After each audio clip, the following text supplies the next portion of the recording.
All right. Thanks, everybody. So as the slide says, this is Cryptography Pitfalls, and my name is John Downey. If you are interested in my slides, I've already tweeted out a link to them, so you can check out my Twitter. That's a trick to try to get you to follow me on Twitter.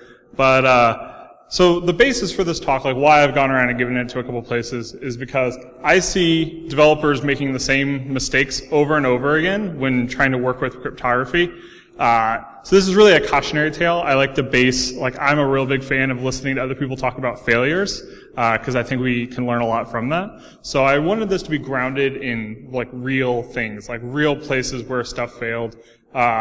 And I want people to kind of take away as like, oh, like I remember this from this talk. Maybe I'm in over my head and I should get some professional help. So that's my goal, and kind of a little bit of a context why I've been giving this.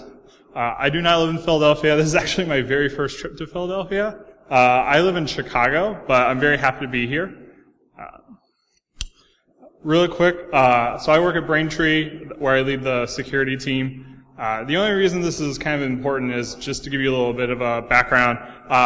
Braintree, if you're not familiar with it, helps businesses take payments, like credit cards. We obviously deal with a lot of crypto around that. Also, more importantly, Braintree was acquired by PayPal a couple years ago, so I need to say this. If you ever work for a big public company, you'll recognize this statement. These are my views, don't hold them against my employer. So I want to quickly give kind of an overview of like what do we expect out of modern crypto? Why are we even using it? And when we think about cryptography, we're usually thinking about three purposes. The first one's confidentiality, and that is when I send a message, I expect it to be kept secret between me and the time the receiver sees it. Anybody in the middle, eavesdropping, shouldn't be able to decrypt the message. This is really like the thing when you say cryptography, everybody sort of gets it and jumps to this one. Next one's authentication or integrity protection. When you're sending a message, you expect the message not to have been modified in transmission by anybody, so that the other end can kind of validate that this message hasn't been modified in transit. That's important because you could be sending things like military orders, and you don't want those military orders to get modified in transit. And then the last one's identification. This is like who sent the message. You often see this combined with authentication in the form of digital signatures. John signed this message and it hasn't been modified since John sent it. And cryptography itself, at least in the modern sense, is a rigorous science. A lot of the times it's based on hard math problems, and they're math problems we consider hard on classical computers, like laptops, and even today's supercomputers are all still what we would think of as a classical computer. You can read that as not a quantum computer. I do have a little bit at the end about quantum computers and how it's kind of leaking into our current thinking. So it's rigorous science based on math problems like factoring large numbers into their base primes, which you may know is the problem behind RSA.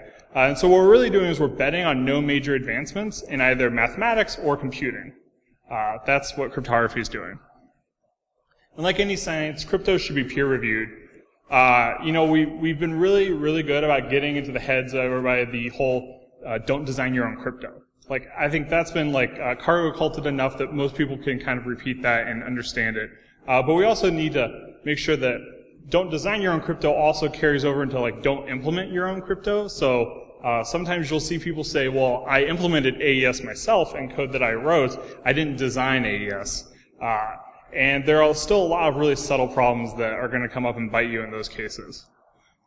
Next thing, we think of things like Kirchhoff's principle, which is that a system should be completely public in its information except for the key. I should be able to tell you entirely how our encryption system works, and it should be no less secure, as long as I don't also give you the key. That's kind of the ideal in modern crypto. We also think of this as like combating security through obscurity. Crypto itself is very strong. I don't expect to wake up and read in the like Ars Technica or on Hacker News or whatever that AES is broken. However, I wouldn't be surprised if I woke up and it said something to the effect of the way OpenSSL implements AES in this specific way, that's broken and it's catastrophic. Go update your OpenSSL. That I expect to happen, and we do occasionally see things along those lines. But like anything in security, a system is really fragile most fragile at its intersections, so the places where things have to kind of come together, the joints between the various primitives. And primitives often kind of get misused and misunderstood. So a lot of times when we see breaks in crypto, we see it at these seams between the different primitives. And unfortunately, the missteps are really catastrophic. And lastly, I kind of wanted to, I'll read this to you real quick because I think it's important. You've probably seen the door to a bank vault, at least in the movies. You know, 10-inch thick hardened steel with huge bolts to lock it in place. It certainly looks impressive. We often find the digital equivalent of such a vault door installed in a tent. The people standing around it are arguing over how thick the door should be rather than spending their time looking at the tent. This is from a book called Cryptography Engineering by a bunch of rather famous cryptographers, including Bruce Schneier. And what I kind of think they're getting at is sort of, you know, it's not hard to find a conversation among crypto or security people where they'll be like, we should be using a 128-bit key. No, it must be a 256-bit key. And totally ignoring the fact that the system that they're talking about has like really easy SQL injection and like blatant cross-site scripting and stuff like that. So, you know, just like totally ignoring the weak parts of the system. And anything, if you take anything away from this presentation, this is kind of like the slide where it's like, oh, okay, if I'm doing this, here's the thing. So for data in transit, use TLS. We used to call this SSL. Now we call it TLS for a variety of reasons. Use SSH or some kind of VPN. Data in transit means data going across a network or a wire.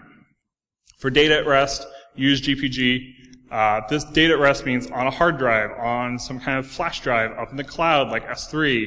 If you need it to be encrypted at rest, use GPG. If you need to sign something, for right now, use GPG. Those are kind of the recommendations. If you can't fit your problem into one of these three, try to rework it until you can, because you'll save yourself a lot of headaches if you can. And ultimately, I like to talk about avoiding low-level libraries. I liken this to giving developers a bucket of razor blades and asking them to build a saw. You're really bound to kind of hurt yourself if you don't know exactly what you're doing. Low-level libraries, things like OpenSSL, PyCrypto, and Bouncy Castle, these work at too low of a level. They kind of give you these really basic primitive building blocks and expect you to build something useful out of them. Instead, using a high-level library like Salt or Libsodium or Kezar from Google, these, you know, you can find these with bindings to every single language under the sun, so they're really easy to kind of pick up. I did, however, promise some pitfalls, so that's what we're going to get to next. First one being random number generation. So random numbers are really important. We use them for encryption keys, API keys, session tokens, password reset tokens, everywhere. And our systems really do rely on this. The first pitfall is not using a cryptographically strong random number generator. There is a paper presented at the 2012 Usenix conference called I Forgot Your Password Randomness Attacks Against PHP Applications, where they surveyed a bunch of PHP applications and found some where they were just using the built-in Mersenne twister, kind of built-in PHP random number generator to generate password reset tokens. And through a lot of analysis, they were able to guess password reset tokens emailed to a user before, without ever being involved in that transaction. So they were able to predict the password reset token and then use it to reset a password. And that is because these PHP systems were not using crypto-strong random number generators when they should have.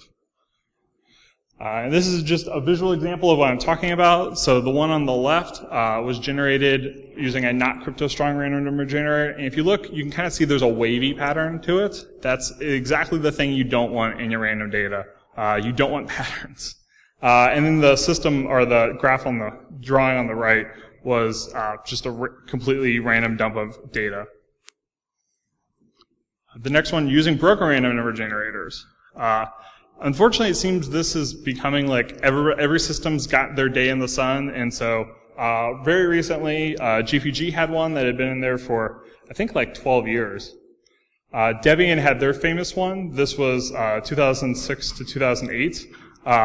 If you're not familiar with this, in Debian, this line was commented out of the Debian packages of OpenSSL for about 2 years. And this line was commented out in two places, and if you don't know what it does, that's fine. What it was doing is it was mixing in random data from the operating system into OpenSSL's random number generator. which was important. And it was commented out in the two places, and because Debian is sort of the parent distribution for a lot of other distributions, it made its way into Ubuntu and Knoppix and tons of other places. And for 2 years, this meant the random number generator for OpenSSL on Debian-based systems was completely broken. And this sort of goes to show that bad cryptography often looks a lot like good cryptography, and you don't really know it until someone comes in and breaks your stuff. This was the commit message it went in under. Don't add uninitialized data to the random number generator. This stops Valgrind from giving error messages and unrelated code. If you're not familiar, Valgrind helps find memory failures or memory problems in C programs. So it was essentially trying to fix a compiler warning. It wasn't an error, it was just a warning. And the real thing that gets me is that they ran this by the OpenSSL mailing list. And they're like, hey, here's this thing. And nobody yelled stop. And unfortunately, it meant that every SSL key and SSH key generated on these systems were completely broken. This is that line today. I went back and kind of dug up what they had done with the line. So in OpenSSL, they have these giant comments on either side of it saying, please don't remove this. It's critical to the security of the system. But as I said, every system seems to have been getting its day. This one was from Android. Android, the base operating system random number generator, was broken for a number of years. This was found out because folks were using Bitcoin applications on their Android phones, and their Bitcoin wallets were being stolen. And it was kind of traced back to this. Juniper, this was around this time last year. It had been discovered that the constants in the random number generator and a lot of their appliances, they didn't know where those came from. And unfortunately, they were using a random number generator that is known to be backdoorable. In fact, it was the dual EC random number generator that even years before Ed Snowden released the documents around this, these cryptographers had kind of said and presented this at the 2007 crypto conference, hey, this standard is totally backdoorable. No one should use it. But they were. And then lastly, FreeBSD had their own. This fortunately never made it into a released version, but it was broken in the current branch for around 4 months because they were in the middle of refactoring the random number generator. Last one, not using random data when it's required. This one bit Sony. So Sony was using an algorithm called the elliptic curve digital signature algorithm, which, like its non-elliptic curve variant, has a parameter k, and k has to be uniformly random for every signature. It turns out they were using a constant value. And through a little algebra manipulation, you can actually use this to get the private key that signs the data from this. I believe they then went around and used that to load homebrew software on it. So, kind of fun though. So, really vital, use a crypto-strong random number generator when it's needed. If you're on Unix-like system, read from dev-urandom. There is some debate and consternation around this one, but I'm firmly in the just read from dev-urandom camp. On Windows, you have random number generator in .NET, encryption random in your base standard library. Next, talk about a little bit about hash functions. You'll often hear hash functions called a fingerprint, and they really have a lot of similarities. Both are one way. So when you look at a fingerprint on a glass, like say I grabbed a glass and you kind of look at it later, without any kind of fingerprint database, you wouldn't be able to know anything about that. Like just the fingerprint itself doesn't give you any information. So it's not reversible without having some kind of fingerprint database. And ideally, no two people should have the same fingerprint. We think of this as, for a hash function, no two inputs should yield the same output in an ideal world. The first one, using old weak algorithms. This will unfortunately be a little bit of a common one that we had touched on today.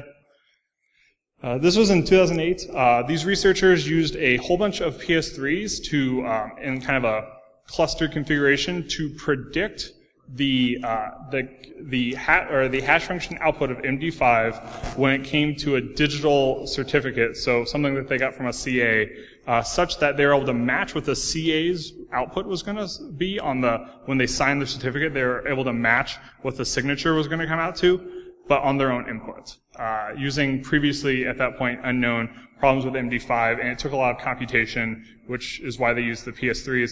But this was sort of like the death knell for MD5 in the CA industry. It had been on its way out, but people were obviously still using it. So they used this to get themselves their own intermediate CA certificate as a demo.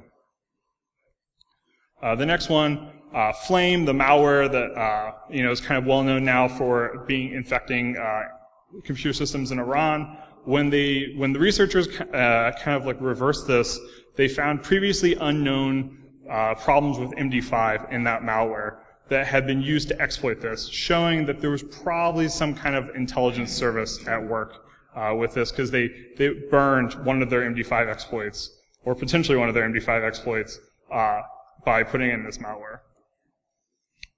And then lastly, this was October 2015, there was a paper published called Free Start Collisions in Full SHA-1. This doesn't mean SHA-1 is 100% broken, but it means like the writing's on the wall, stop using SHA-1. This definitely accelerated the CA industry's move off of SHA-1. They had been doing it for a while, but this kind of was used as justification for not slowing down and if maybe moving faster.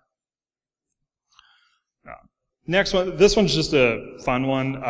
United States Cyber Command, that's their logo. On the inside gold ring, there's some letters and numbers. And this is it blown up. So it turns out this is a hash digest. And it's a hash digest of their mission statement using MD5. So this is like cryptography as a design aesthetic. I'm not really sure. I have no idea why they used MD5 for this, because it was well known that you shouldn't at that point. And I think the person just didn't care because it was going into a logo. But it's funny. The next one's misunderstanding, what do we mean by a signature versus a checksum? So it took a while for me to find something, but this is, you've been around a while, you're pretty used to seeing like a directory listing on like an FTP server or something, and invariably there's always this like MD5 sums or SHA-1 sums file, which contains all the files in that directory and then their associated checksum.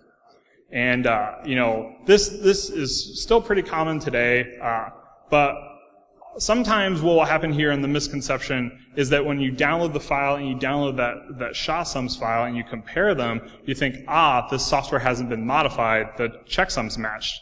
And really you should be thinking, the software just didn't get corrupted during download, which is really what they're going for. These aren't digitally signed with like GPG or anything, so if someone goes and modifies one of these tarball files, they might as well just update the SHA-1 sums file as well, which has happened to open source software in the past. The last one is a length extension attack. I'm not going to go super in-depth into this one because it gets kind of complicated very quickly, but it is fascinating, so I recommend you go and look more into it later if you're interested. And the gist of what we're getting at when we're looking at these length extension attacks is that the people invariably wanted a MAC, or a message authentication code. And a MAC is an algorithm which takes some kind of shared key and some kind of value and then produces an output we call the tag. The tag is just this thing that you send along with the value, and the other end can just validate that the value wasn't changed in transit. It's a symmetric authentication algorithm. The naive way to think about this, that people will construct these, is they'll just append a key and some value and run it through SHA-256. It's still pretty common, still see it today, and this is vulnerable to a length extension attack, which the gist of it is, if I generate my signature using this, I can then sign this new thing not knowing the secret, not knowing the original value, but knowing what I want to append in the current signature. So this is called a length extension attack. It's based on the kind of some features or some fundamentals of how these hash algorithms work. So I recommend going and investigating more if you're interested. What they should have done in this case is use, as I said, MAC. So there's an HMAC, which is built up using hash functions that operates like this. So this one isn't just a theoretical vulnerability. Flickr had this. So these folks reported it, and they had to iterate their API because they had this vulnerability. And then Visa actually released a new payments API that had this vulnerability in it. To their credit, they very quickly fixed this, but it even goes kind of to show that today, an organization with the InfoSec resources such as Visa, people are still making this simple mistake that we know about. If you need a fingerprint, use SHA-256. I do know that SHA-3 is around. There's a lot of debate around using it. I'm not ready to jump on that bandwagon. I still recommend SHA-256 to people. If you need a signature, a MAC, HMAC is a really good choice with SHA-256. Stop using MD5, meaning like if you have a system that uses MD5, you should really be making a plan to get off of that. And don't use SHA-1 in new projects. Should probably be thinking about moving away from it. Definitely if the system you're using it in requires collision resistance, as that's the first thing to go. Next up is password storage, but I'm skipping that because this is a conference of security people, and there wasn't really anything new. I hope everybody here is sort of, in the camp of use bcrypt or scrypt or whatever. You can read more. The only thing that was in here that was different than just password storage was something that I've already blogged about, and then it's already been reposted to the BSides Philly blog. So it is a blog I wrote called "Don't Wait to Fix Your Password Storage," and talks about a method that I recommend to people who find themselves with less than ideal password storage techniques. So you can go check those links out. And that was to save time, so we can talk about quantum computers later. Ciphers. Once again, old weak algorithms kind of rears its ugly head. Breaking ciphers with Copacabana. This was presented at a crypto conference in 2006, and even then they kind of looked at they could build a specialized piece of hardware for less than $10,000 that could break digital DES, the DES algorithm in basically no appreciable amount of time. So people really shouldn't be using DES even at this point. In 2006, it had been replaced by AES and triple DES. But yeah, I still kind of occasionally run into a system where they're still using DES, and it's because they have like a terabyte worth of data that was encrypted with DES, and they don't know what to do about it. It's totally broken. You can't rely on it for any security. This probably costs like $1 on Amazon to break now. So really have to get off that. The next one, weaknesses in the scheduling algorithm of RC4. This was presented in 2001. It was kind of like saying, hey, we see that RC4 is not this really ideal thing, and yet even like up until like 2 years ago, people were still using RC4 in their TLS configurations because it was the only recommended way to combat the beast attack that everybody was so scared of. It actually took a different paper in 2015 where they really just kind of hammered in that RC4 was broken in things like TLS to get people to finally move off it and to get vulnerability scanners like Qualys to start flagging it as a vulnerability. Next up, using ECB for block ciphers. Quick refresher on block ciphers. AES is a block cipher, and what block ciphers are is a pair of functions. There's an encrypt function and a decrypt function. Both of them take a key. In AES cases, the keys 128, 192 are 256 bits long. And then they both take a 128-bit value, and the encrypt, it's the plain text, and the decrypt, it's the ciphertext, and then you kind of swap them. The problem here is most people don't have 128 bits of data that they want to encrypt. Their data is typically a lot longer than that. So when you're kind of thinking through this, well, what am I going to do? A natural thing that people sometimes will jump to is, I know, I'll just take it 120 bits at a time or 16 bytes at a time and loop over it and just encrypt each thing. They would not be alone in this. This is actually a formalized method. It's called ECB, or electronic codebook mode, and this is unfortunately very common and unfortunately very broken. One of the reasons it's broken, among others, is that if there's any pattern in the underlying data, that pattern's going to shine straight through like a beacon. So, for example, this is my company's logo, and then my company's logo encrypted with ECB mode. The patterns shine straight through. This is certainly not the only problem with it, but this is the one that sort of like people remember because it's visual and kind of, oh yeah, that's a problem. You'll sometimes see this with Tux, the Linux penguin. It's also pretty common, but I wanted to make my own. Ideally, when we encrypt something, we want something that's at the bottom, where it's just garbage. You don't know what they're trying to tell you. The last one is not using authenticated encryption. So what we mean by this is that back in the beginning when we talked about confidentiality and we talked about authentication, we now know after lots of research and study that you actually can't have confidentiality unless you also have integrity. And unfortunately for many years, the algorithms we used for encryption didn't provide, only provided confidentiality and not also integrity. If you're using an algorithm that provides both, that's called authenticated encryption. And here are some problems if you're not using authenticated encryption. This is a very, very famous paper presented in 2002. This has been the underlying paper that has basically spawned the issues in TLS, a bunch of issues in TLS, where Serge Downey talked about how TLS used its CBC mode ciphers incorrectly, and how that was going to cause problems. And people basically took this paper and have just basically been finding different places where they can attack it in TLS for a couple of years. So this was Beast, Poodle, and then I think Lucky 13 and one other. This has not been fixed until very, very recently. TLS 1.3 will finally fix the kind of core problem of this, even though it's been known for so long.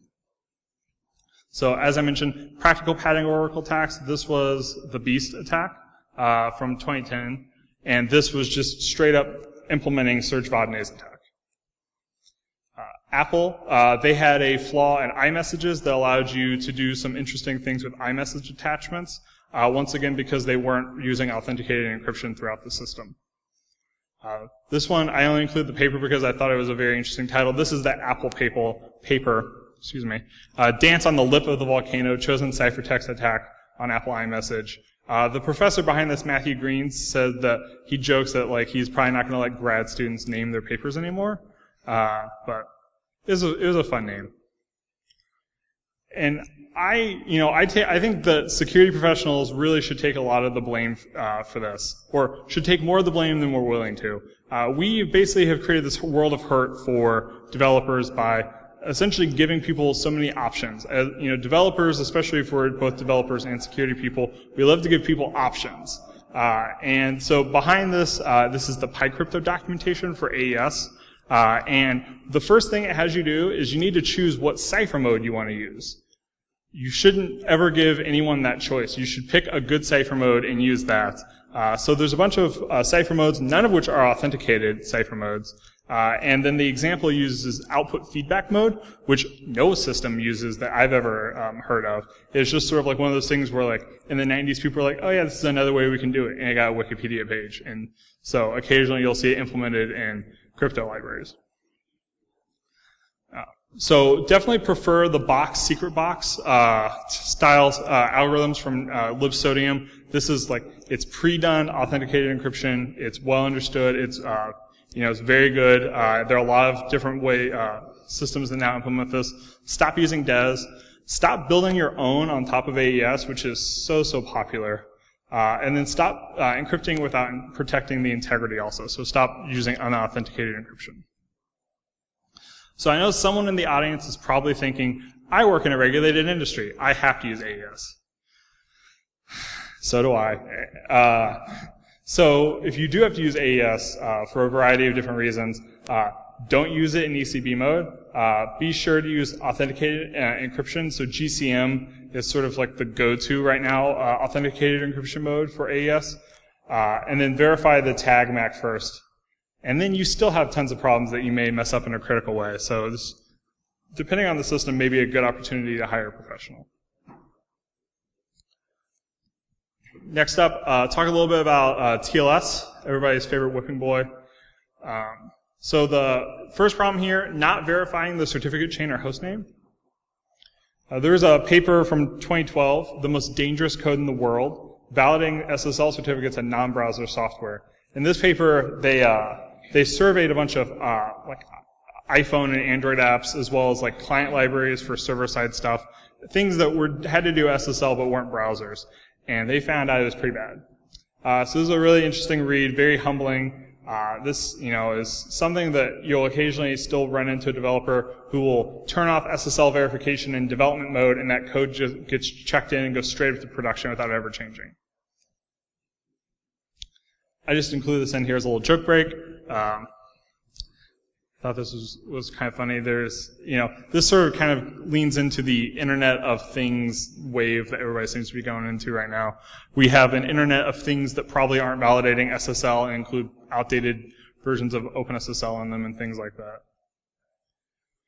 that. Next, talk briefly about not validating the certificate chain. So I stole this from a blog. I forgot to put the blog post in there. But the way that you can kind of think about certificate chain checking is you trust Captain Picard because he's Captain Picard. Everybody trusts Captain Picard, and he's sort of like the certificate authority. But you don't trust Ensign Tony. Why would you? He's a red shirt. And that's sort of like the server certificate. But Captain Picard trusts Geordi LaForge, and Geordi LaForge trusts Ensign Tony. Therefore, you have this chain of trust, and you can kind of validate that all the way down. And so that's great. You've validated that you trust the certificates, but that doesn't mean that you've validated who that certificate is. So that leads us into hostname verification. I kind of think of this as I went to a store one time, and I handed the checkout person my credit card, and they're like, I'm also going to need to see some ID. So I handed them an ID, but I didn't realize I had my wife's ID in my wallet also. And they just looked at it, didn't even validate the names on the two things, and just handed me my ID back. That's very similar to not validating the host name. So in this case, you're handed a valid SSL certificate, and it chains correctly, and the signature is good, but you don't check who it's named for. So they could have just gotten a certificate from like Let's Encrypt or whoever for free. This was one of the other vulnerabilities that they analyzed in the paper. This was pretty common. So anybody would just go get a free certificate, and you could man in the middle of their connections. So for hostname verification, check that you got the certificate you intended to connect to. The problem here, and why it's sort of done a little bit less often than you would hope, is that hostname verification is protocol dependent, meaning it's different for HTTP than for like SMTP versus like FTPS. And OpenSSL thus doesn't have it built in because it's protocol dependent, and OpenSSL is protocol agnostic. So you then have to lean on something like a libcurl or something that implements the various protocols. This is a problem where if your SSL library just implements its own HTTP parsing on top of OpenSSL, which Rust had this in very recently, you just totally skip the hostname verification part because you think OpenSSL was doing it. Next, misconfigured server settings. I blanked out the name to protect the innocent here, or not so innocent, I guess. But this was a government website in Europe. And what happened, Qualys runs SSL Labs, which is an amazing site to check out, and this server got an F. You should go check out your own sites, because it's very eye-opening to check out not just your main site, that one's probably pretty good, but what about all your the Nagios and the Munin and all the other side instances that have been set up over the years. So SSL Labs, excellent resource, highly recommend that. If you don't want people to know how bad you are, you can check the little box saying don't put this in the public results. For things behind a firewall, so you have to get onto the jump box into the production infrastructure for internal services. There's testssl.sh, which is a bash script which scripts OpenSSL to test a bunch of stuff. It's very, very similar to SSL Labs, but you can run it yourself behind a firewall. Highly recommend that one as well. And if you don't know what SSL settings you should be, or TLS settings you should be using in your server, Mozilla has you covered. They put out the SSL config generator. You just drop in, you're like, I'm using Nginx with this OpenSSL, and then they give you a bunch of recommended settings. Last one, using a broken library. We're all familiar with Heartbleed, I hope. So Heartbleed, broken library. I don't want to get on a soapbox about dependency management, but I'm sure in the next year or two we will still hear about a system busted because it was, or someone popped because they were using a Heartbleed vulnerable system. Same with, there was Apple's go-to fail bug where they weren't validating the SSL handshake correctly, and that caused, that was in OS X and iOS for a while. The problem is we lean a lot on these libraries, and for good reason. We want to trust that the library is doing it correctly. Unfortunately, we've had a huge rash of these libraries not doing the right thing sometimes, so lean on them, but also just give them a good double check. There was one that actually broke, I think it was AF Networking for iOS, broke their SSL verification in an intermediate version, so it was good, then they broke it for a while, then it was good again. So set up automated tests if this really matters to you, and you can use badssl.com as an example of all the various ways SSL can be bad. Next, talk just briefly about trust. So raise your hand if you've ever seen this line before. All right. Now keep your hand up if you validated the fingerprint before you typed yes. That's what I thought. Me too. So what this is that SSH uses a system of trust called TOFU, or trust on first use, and it's sort of SSH saying, I got a lot of fancy math that can check all these signatures, but I need you to do it first because I don't ship with any trust chains. And you're kind of saying, okay, SSH, I got you back. This one's good. Remember that for later. And if that trust chain ever breaks, then SSH is like, hey, you wanted me to tell you when that trust chain was broken. Here it is. And the solution here, unfortunately, if you like Google this and go to Stack Overflow, is usually like rm/rf the known host file. Instead, you should really like surgically just remove that one line, because typically this is like I reinstalled the system, or some system came up with sharing the IP address of a previous one. Next, this is, for dramatic effect, me scrolling through the list of all of the CAs that were shipping by default in Firefox as of like 6 months ago. And this kind of is sort of a like, hey, do you know all these companies? Do you trust them? Do you kind of like know that they're doing good hiring, good firing, good cleanup, all these things? They all are audited extensively through the web audit standard. But even that, there was 2 CAs, or really 1 CA. I think it was Wosign in China that it was sort of found that they were like doing all kinds of nasty stuff they should not have been doing, like backdating SSL certificates to get around rules, and just like doing all kinds of really bad stuff.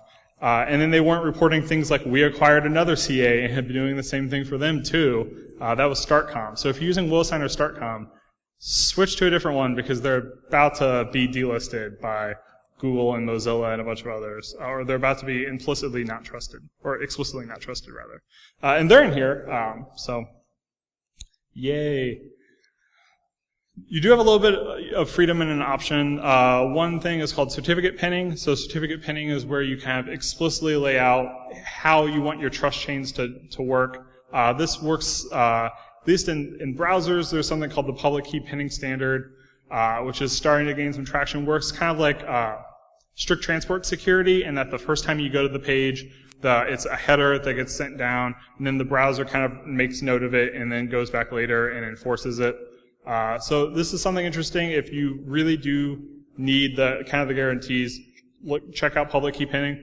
One thing to note is that it will not stop if a company has or an attacker has installed a root CA on the system and uses that to like generate a certificate from their installed root CA. This will just blow right by and totally ignore your pins for that, because that's how like all these corporate environments man in the middle of their employee traffic. So if they broke that, they would break a huge chunk of their customers.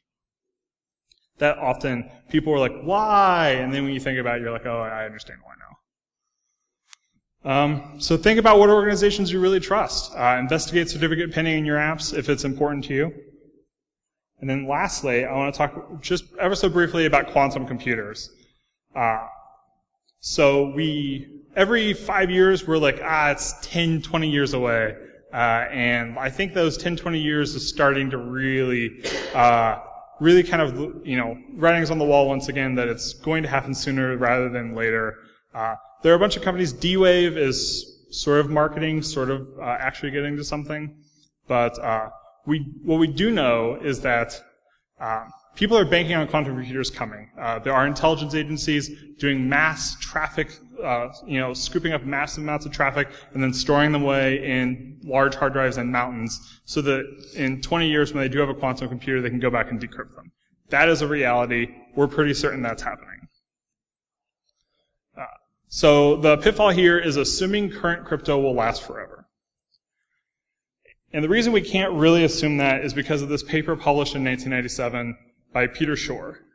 This is what gives practical cryptographers nightmares.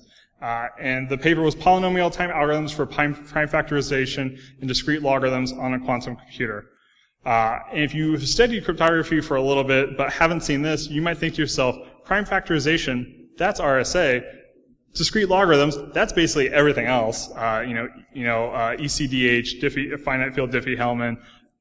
All the public key encryption systems we use are theoretically breakable in polynomial time on a quantum computer of a sufficient size. It's pretty scary. So we know that this is an eventuality, most likely. And Google very recently did an experiment, although they did end it after a year. So they ended after a couple months. They turned on in Chrome, when you talk to Google servers, some percentage of users will, in addition to getting an elliptic curve Diffie-Hellman key exchange, also got a quantum computer, a quantum resistant algorithm key exchange on top of that. So they picked one of the quantum algorithms that was showing promise at the time, and they implemented that, and although it ballooned the packet size, so like your key exchange, gets quite a bit larger, they said that they had 100% coverage, like they didn't see any downplay in traffic, like people's traffic didn't die in the middle because of some weird proxy, which is good. That's kind of what they're going for here. But it's really important, they did not want this to become like a de facto standard. But what this did is it layered the post-quantum algorithm on top of it in such a way that you at least had the elliptic curve Diffie-Hellman strength. And then if this algorithm is actually quantum resistant, then you also got that strength. So this traffic theoretically would not be decryptable even under a quantum computer.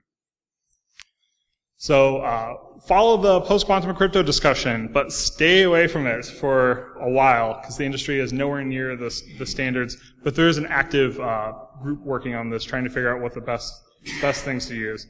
And then the last thing is hope researchers are moving fast enough. All right, it is finally over. If you're interested in this, Stanford runs a free crypto class on Coursera, which is excellent. The part 2 to this class is, I like to describe like the Bigfoot of Coursera classes. They like every couple months they'll announce it.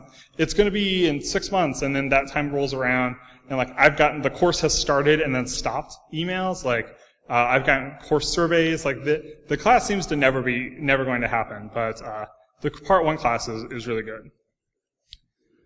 Matasano crypto challenges from now on CryptoPals. This is sort of coming from a developer standpoint of writing code that will break these algorithms and these kind of things through a bunch of different increasingly harder problems. If you're looking for code challenges, I think this one's really excellent. And that is all I have. Questions. And remember, I tweeted a link to the slides, so if you're interested in the slides, you can find it on Twitter. And you can follow me while you're on my profile page. I will take questions if there are any.